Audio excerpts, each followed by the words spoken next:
It'll be my pleasure to introduce our special guest today. So I would like to introduce the man, the myth, the legend, Mr. Mayor David Hill.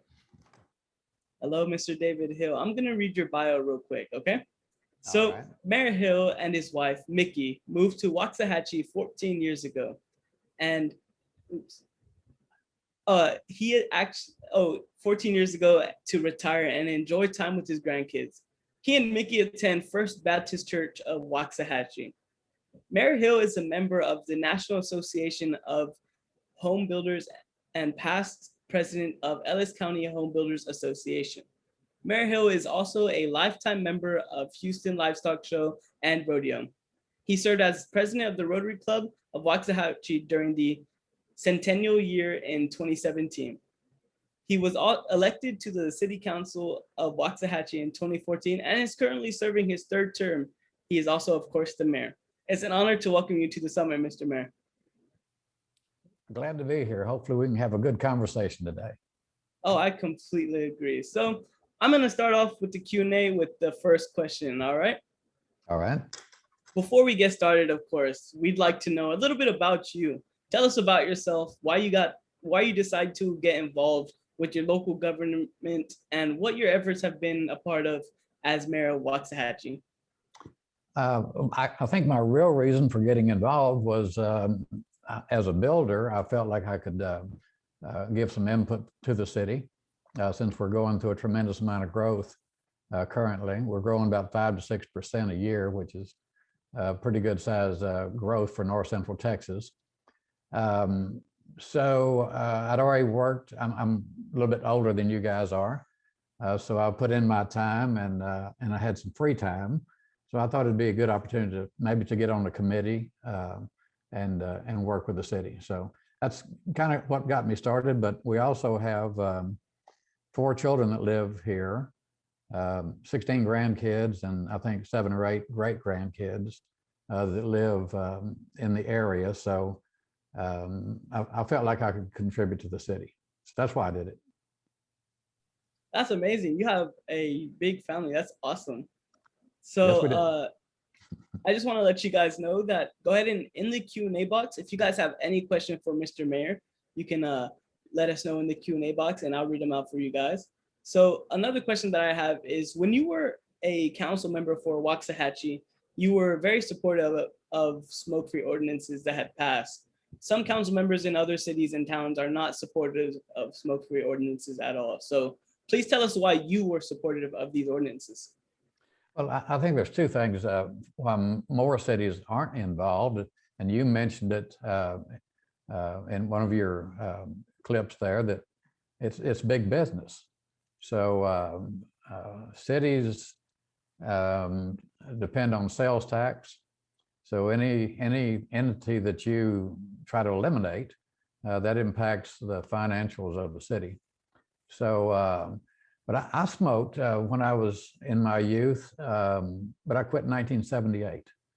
So my hook, and I didn't write it down, but my hook has always been, I was driving down the street in Houston and I saw a billboard that said, did you know that while you're smoking that cigarette, you're slowly embalming yourself? It has formaldehyde in it. So I didn't know that. And that was the day that I quit smoking cigarettes. I threw everything away, went home, cleaned up ashtrays, threw everything out of the house. And that was 1978. So it's been quite a while since I quit. But all the other advertisements I saw didn't make sense until that one sign spoke to me. And I said, well, that's not a good thing, to be embalming yourself. So they'll do that later on in the end, but I don't want to do it today. So that's what I did. And then if you don't smoke, and you go and sit in a restaurant and somebody lights up 5 tables down from you, it's very offensive. And you know the impact of secondhand smoke. So it was a no-brainer for me when I think Sherry Phillips came to me and said she would like to get an ordinance passed. I said, we'll do that. It wasn't popular. So if you get into politics, it's not always easy. It's an easy decision to make, it's a hard policy to police, and you have to be ready for the ramifications of that. Everybody won't be happy with you. So Yes, sir. how's that? So that was amazing. You said so many great things in there. A question aside from my pre-questions is, do you think how hard was it for you to stop smoking? Like you said, after seeing that billboard and after it spoke to you and you threw everything away, was it hard to stop? Oh, no, I started eating a lot of sugar then. So you get, I mean, it's like anything. You try to compensate for that. And so, so you do other things, eat Snickers or candy or something, but it didn't take long. I mean, once you quit, things start to taste different. Your life does change. But what I found also, and I know people that smoke and a lot of our youth, their life is scheduled around their smoking. So if you've got a meeting at 6 in the morning or 7 in the morning, you know that you got time to smoke 2 or 3 cigarettes before you get to your meeting. You got time to take a breath mint, brush your teeth, whatever you're going to do, and then your next meeting is not till 3, so you do the same thing over and over. So you kind of schedule all your vices around your meetings, and you'll even postpone meetings so that you can enjoy your vice. So it got to where in my life, it was kind of managing what I did. I knew where I was going, how long it would get there. So if I wanted to smoke a cigarette, I knew I had plenty of time to do it. And I carried mouthwash and toothpaste and toothbrush in my truck so that I would be fresh and nobody would know I was smoking. The whole time, I reeked with cigarette smoke. So you can brush and do all that and still walk in a room and everybody still says, wow, what have you been smoking? So I think that was part of it. It controlled your life as well as alcohol and other issues. But it wasn't easy to quit, but I think after about 90 days, you start feeling a whole bunch different. So your life changes. Yeah. That is amazing testimony. Everything you're saying right now is just kind of like mind blowing. It's awesome to be able to see or hear how it was for a past smoker. And I know everybody listening and everybody, all the TAs are like, dang, like, because of course we research all this and we do a lot of presentations, but it's a different type of experience to be able to, listen to someone actually explain how it was to them, and hearing that these products, like you said, were controlling, and everything surrounded or revolved around that. It's really great testimony. And I have a question from the chat from Miss Joanna. She says, what advice would you give to youth trying to work with officials to pass flavor bans, age restrictions, or any other type of policies? What is the best way to get officials' attentions and get them to listen? I think to start off with, I mean, it's relationships that you develop. And even though I'm on city council, even though I'm a mayor, I'm still a father, a grandfather, a husband, and so we're people just like you are. So you develop those relationships. We have a Rotary Club here in Waxahachie that I think 100 members, but our Interact Club, which is part of our Rotary youth in the high schools, is 250 members. So they're very strong in local advocacy for different issues. But the mayor's office in Waxahachie is always open. People can call, come by, sit down, talk. We have coffee shops, and you'll see me often talking to people in the coffee shops, talking about different things. So it's really, it depends on where you are. When a lot of people say advocacy, they really think that there is just a group of mad people coming in for some issue. And that needs to change, that negative connotation of that. If you want to talk to somebody, usually a text, a message, email, or a phone call is the best way to go to develop those relationships. I've been doing it a while, so I know our local congressman, I know our State senators. I know our senators in DC and the House representatives and all those people. President of the hospital, president of our college. You get to develop those relationships, but you get to do it through just basic conversation. Hey, let's have a cup of coffee. I'd like to come by. I have an issue and I'd like to talk to you. And that's how you do it. People marching toward the courthouse and the city hall with banners is one way that people try it.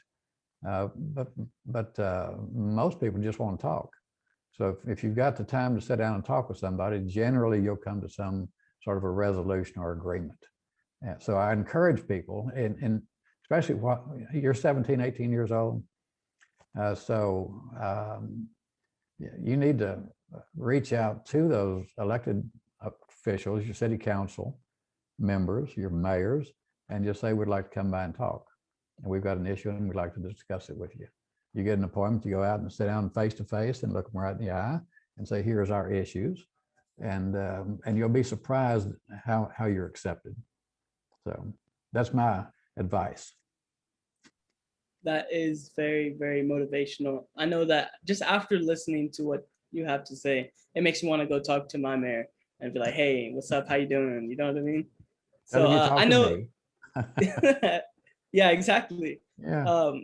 I know that one of my fellow TAs has a question for you. So Micah, you want to go ahead and ask that question real quick? Of course, thank you. So my question for you is, what advice do you have for youth who are interested in serving as an elected official in their future? Like, how should they get involved? What are some things they can do as a young person who may not be able to vote yet? Like, how can we start getting started with that? Well, I think you're doing it now. So this is all foundational. Everything that you do, everything that you learn, civics. If you do, they still teach civics in the school now? I don't know, but you would think they would. But I don't care if it was scouting. That's a foundation for public service. Boy Scouts, Girl Scouts, Explorer Scouts, and things like that. But it's as you grow. I don't think you wake up one day when you're 35 years old and say, hey, I think I would really like to get involved. I think it's a lifestyle that starts with your youth. And you're either that's I guess your goal in life is to be a servant, and you have a servant's heart. And those are the kind of people that come out. And my wife is saying Interact Club with Rotary, for instance. That's high school. And then there's college also has a Rotary clubs for that as well. But it's not just a one moment time when you say, I think I want to run for city council. We have people that try that, but they have no foundation. They have really no knowledge of the city. So are they effective when they get there? And the answer is no. It takes, if your city has, our city has $100 million budget. So that's a lot of money. And we're developing an awful lot of business, roads, wastewater, water treatment plants, and all kinds of infrastructure in the city right now. So you need to be knowledgeable of that. So whatever you pursue, whatever your position is that you're pursuing, you need to be knowledgeable about it. And that's what your youth affords you that time. The further you got in life, you won't have that time to get your education. But now is the time that you start that process. So I think what y'all are doing with this is great, and you'll be surprised how you mature through the process, and you'll be able to go in and sit down and talk to anybody with confidence and not be scared in any way. So I applaud y'all. I think you're doing a great job, and that's how you started. So thank you very much. Did that answer your question? It did. Thank you very much. I appreciate that. Okay. Thank you, Mr. Mayor. So that kind of led me into my next question, actually, is you were talking about how all the things you do as mayor and the $100 million budget that you have. Is mayor your full-time job, or do you have another job? And if so, how do you balance being an elected official, your family, and your career? I think I was a home builder, built custom homes. So when I first got on city council, I was still building homes, and recently I just closed my business. Not because of COVID, but I just got tired of building, and I was busy. I was probably busier with city business at the time. So, but I go to meetings every day for the city. So even if you have a job, it's really difficult, and it's a non-paying job, by the way. They don't pay the mayor here, nor the mayor pro tem or city council members. We all volunteer our time. Larger cities obviously pay you, and that is your job. Here we do it because we enjoy our community. So, but I'm old enough to kind of retire a little bit and not work, so I can give more time to the city. But it's not just working in the city, it's working with North Central Texas Council of Governments, your regional transportation committees and things like that, trying to secure funding from the state for highway developments with TxDOT. So larger issues other than just taking care of a pothole in downtown Waxahachie. So having to balance it now with anything other than my wife and family is really all I have to do. So everybody can't do that, and I understand that. I completely agree, and it must be a tough job to be mayor, and I don't think I could do it, at least. So, but everything that you've said so far has been absolutely amazing. And I actually have a question from our program manager, Ms. Kathleen Bates. She asked, earlier you mentioned everyone wants to serve. So what has it meant to you serving your community for the past several years? Well, you know, the neat thing is in 2015 or I think 2016, we decided to build a new police station in Waxahachie, $15 million project. And we decided to go ahead and build one room in our police station, which is our emergency management control center. So if we ever have a tornado or something like that, it's secured enough to where we can have all the fire department, police department in there to take care of the catastrophe. So the next year after we built the police station, we had a gentleman that retired from a police station that was in emergency management. He was moving to Waxahachie, so we talked to him and asked him if he would like to be our emergency management coordinator. So we hired him, and that was a year before COVID broke out. So not knowing that was even coming, we'd already made accommodations to be able to stand up our emergency management office for the pandemic that we've been in for the last year and 2 months. So I think doing that and not even knowing why I did it or why the city did it kind of tells you that there's someone in control of this mess that we find ourselves in. And just knowing that you're doing what's good for the city, you're trying to be fiscally responsible with the money, you're trying to keep taxes down low, you're trying to build affordable housing. All that goes into the mayor's office. So we don't just ride in parades and wave at people. We actually have to sit down and do some hard decisions on what we can do, what we can't do, what'll have to wait 5 years out in our planning. So that's just parts. I mean, we have a city staff of 350 people. So, and they're busy, 5 days a week, planning things for the city and making sure everything runs well. And so it's more than just the mayor. The mayor is only one member of city council, but everybody looks at me if something goes wrong. If it goes right, they look at everybody else. So you're kind of like the Batman of the city. You're like kind of like undercover. That's right. When the light goes on, I see my sign and off I go. That's right. Awesome. Yeah. I kind of feel the same way with my school. I mean, I'm part of student council. It's not as big as mayor. I mean, but I do feel like, so I'm kind of like you. I want to serve my school like you do your community, and I care about my school. Even if I don't know some of the people there, I want to make sure they have a great experience at the school. And Sure. same way with you, I want them to have a great experience in your city. But it's the same. Mine's on a different scale than yours, but yours is equally as important. I mean, you're influencing people. You're influencing people in the direction that you think is best for them. And I do the same thing.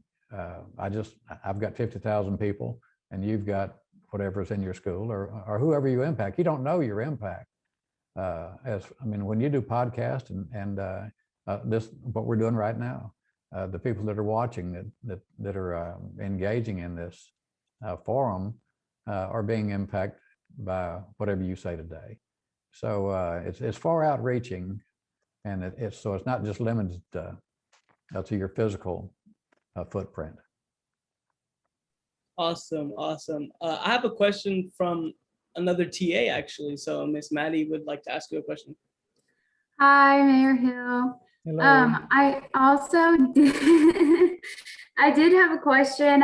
So you talked a little bit before about like how you came to Waxahachie to retire and spend time with your family. And you did mention that you became mayor to kind of get involved with your city, but can you explain a little bit more about maybe what was going on or any other details that you would like to share about why you became mayor? Well, it was, Maddie, I appreciate that, but really I came here kind of to retire, but I went to the city and asked them if they had any committees or commissions that I could join. And actually, we lived right outside the city limits. So they said you have to live in the city to serve on city commissions and committees. So I went home and told Mickey, that's my wife, I said, we bought the wrong house, evidently. We live outside the city, so we have to buy inside the city. So we put the house on the market in Palmer, Texas, and within maybe 2 or 3 weeks moved to the city, bought a house. Went down to the city and said, we just relocated. We'd like to have an application to fill out to serve on a committee. And they said, well, we don't have any openings. I said, wait a minute. I just sold my house and moved to the city and you don't have any openings. So, but that's how it kind of started. And I would serve on the cemetery committee. It didn't make any difference to me. I just wanted to be a part of the growth of the city. But one day at church, a fellow walked up to me and he said, have you ever thought about running for city council? And I said, no, I haven't. I've never run for a political office in my life. I'm a home builder, but I would love to serve in some way if I could. Planning and zoning, anything, just get me on a committee. And he said, just run for city council. So that's what I did, and I won the first year, and I ran again, I won, I ran again, I won, I ran again, won. So,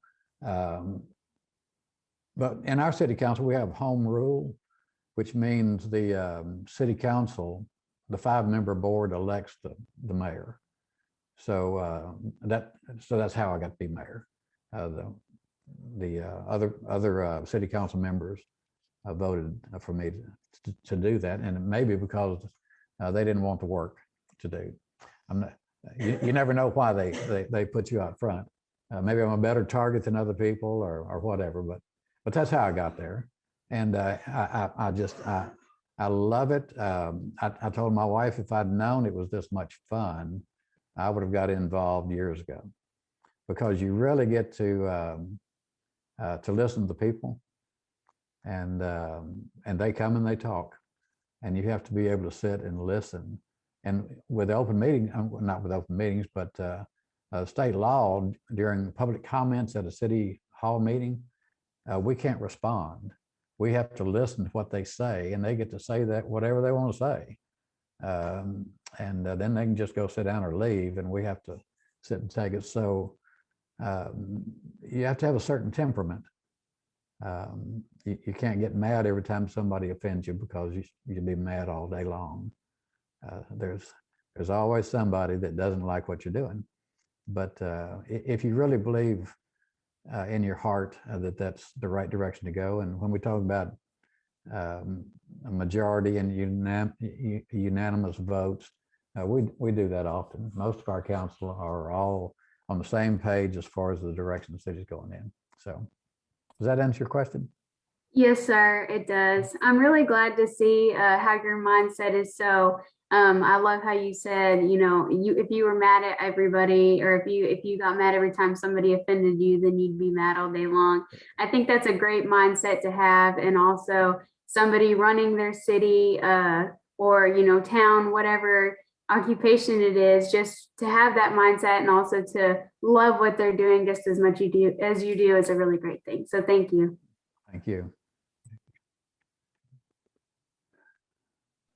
Mr. Mayor, another TA also has a question for you. Mr. Max is going to ask you a question. Okay. So you mentioned, Mr. Mayor, that like you love doing this part of becoming mayor and like serving your city. So what is your favorite part about being a mayor of your city? I think well, because I get to make decisions. That's the most fun. You know, the funny thing about it is people actually listen to you if you have a title. And I always felt like they never did when I didn't. So when you become mayor, and you have to be careful with that, but when you become mayor, really people will stop and listen to what you have to say. They may not agree with it, but they'll at least give you the time and space to give them your point, or try to get your point over. But we've been able to do a lot of stuff in the city that I'm very proud of. When COVID-19 came out, you're not wearing masks today. I assume you're social distancing and all, but Waxahachie is only a town of about 45,000 now, but we're in Ellis County, which is about 200,000 people.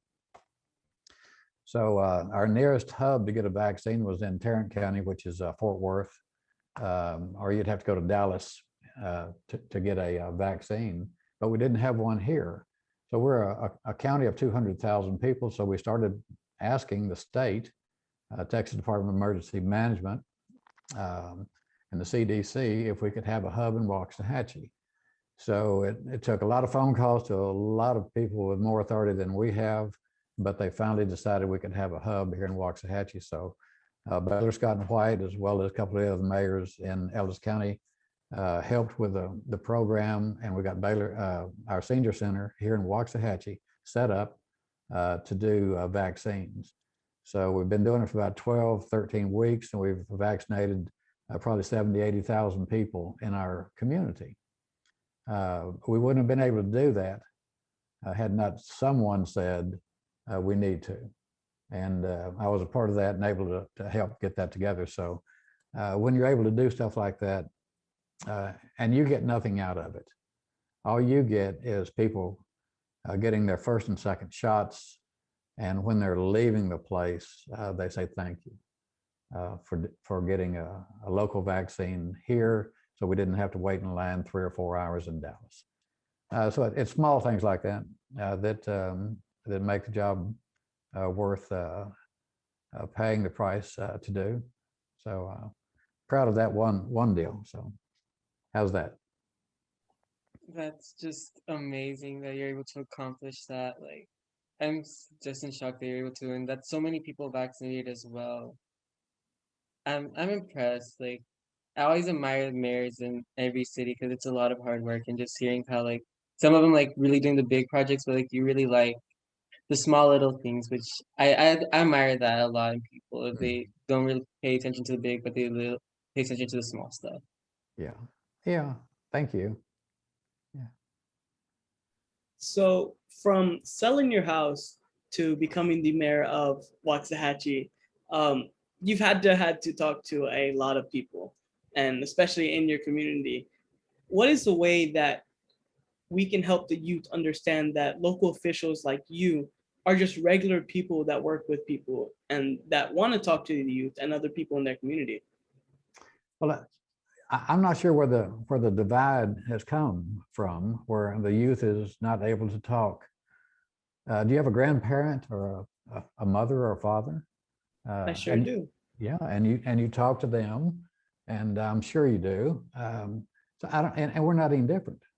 We just happen to be the people that you have to talk to bring whatever forth that you want to talk about. We're not mean. We don't eat children. We just we sit around and we see them every day, so we know what they are. We used to be one. So it's that divide or the is I think maybe with the youth more than anything else. I mean, we have kids in high schools. Well, I go to 4th and 5th grades and talk to kids. And in our school system here, they actually have my picture. They have my picture on the walls in classrooms so that people know that he's the mayor. Now, when I'm not elected again, they'll take my picture down, they'll put up the next mayor. But every kid that goes through our junior highs and elementary schools and high school, they know who the police chief is, who our fire chief is, who the mayor is, who the city council is. Their pictures are on the walls. And the teachers teach that. They say, this is Mayor David Hill. If you ever have a problem, you know that you can go see him. So other schools, I don't know what everybody else does. They probably don't do that. But that's what's very special about our community. Southwestern Assembly of God University is in Waxahachie. So we have 84 churches or places to worship on Sunday in our community of 40,000 people. So we think we're special just because we are, and we have a name that most people can't pronounce. And if you don't pronounce it correctly, we know you're not from here. So, but I think people are more inviting to that open conversation than what most people really think. I think we got a bad rap in the past. People say, you know, they're just out for the money. Well, there is no money. We don't get paid. So I don't know where we're profiting by doing anything. So call your elected officials, send him whatever, how you communicate. I'm sure they're up to speed with that. And if they don't get back, do it again. Persistence.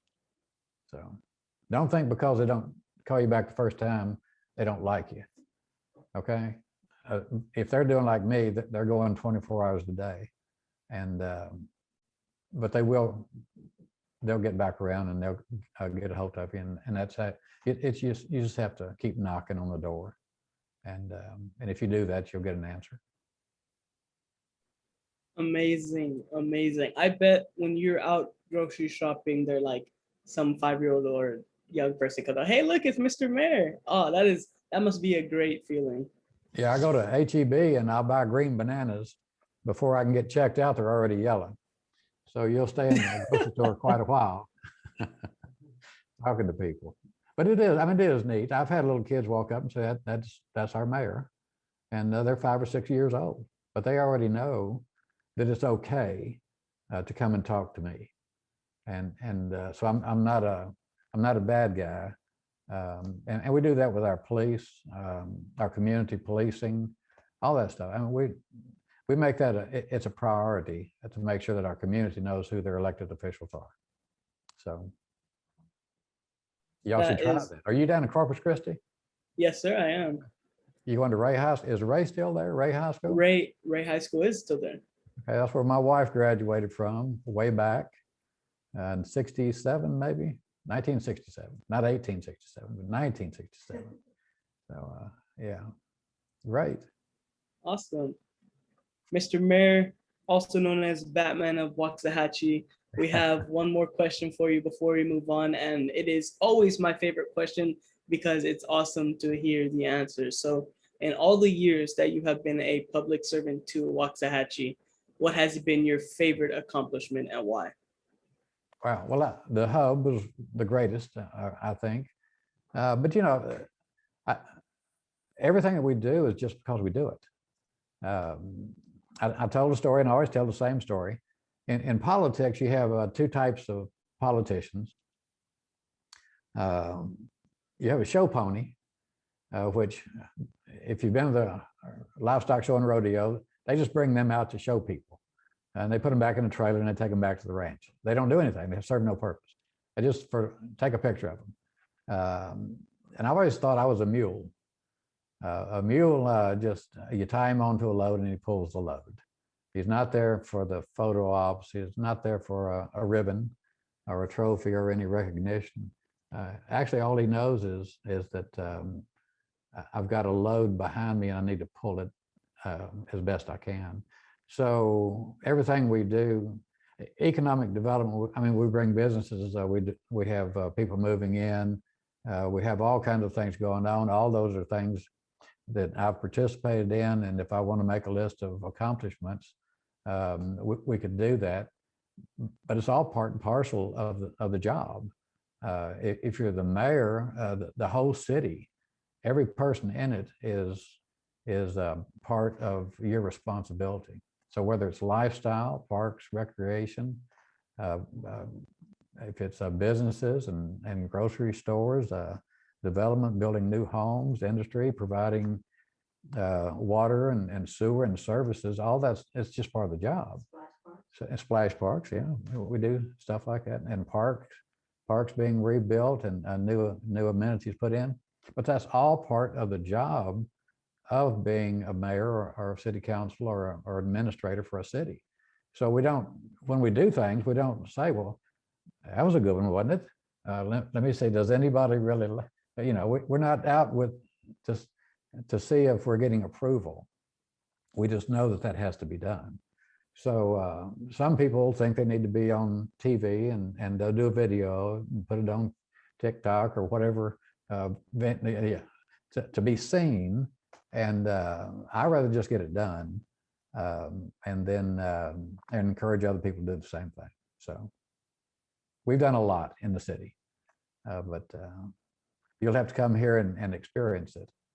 And then you can say, hey, it's neat that things get done and nobody's bragging about it. So how's that? Thank you so much, Mr. Mayor. I will definitely have to come visit so I can go to HEB and buy some green bananas. Yes, And sir. hopefully I'll see you there. And one of our staff at Say What says next year's summit in Waxahachie. So hey, who knows, right? So I hope that you had a lot more fun at this meeting than you do your other meetings. And we thank you so much for attending this summit with us. And we all enjoyed your honesty and your answers. Well, thank you very much. I greatly appreciate what y'all are doing as well. So thank you a lot. Appreciate it.